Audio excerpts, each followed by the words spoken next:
Democracy Group, Nigel Farage has the floor.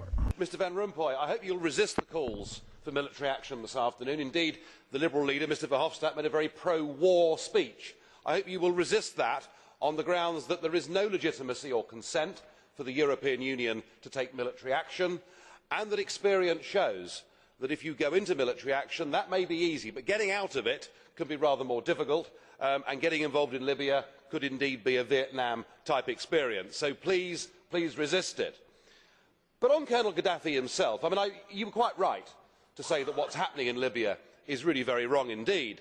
But of course we knew that even before the uprising. Just last year he declared a holy war, a jihad, against the Swiss. He tried to blackmail the European Union. Do you remember? He said, give us €5 billion or we'll flood you with migrants. And of course he's the man who was happy to embrace al-Megrahi, the man who committed the biggest ever mass murder in British history. But what you didn't tell us in your speech was about the fact that you actually know Mr Gaddafi. Indeed, you went to meet him in December, didn't you? Do you remember? In fact, there was a jolly nice photograph of you and Mr Gaddafi holding hands. In fact, I have to say, I've never seen you smiling more or looking happier. Perhaps he's an old drinking mate, I don't know. But I wonder why. Why would you want to be photographed with Mr Gaddafi?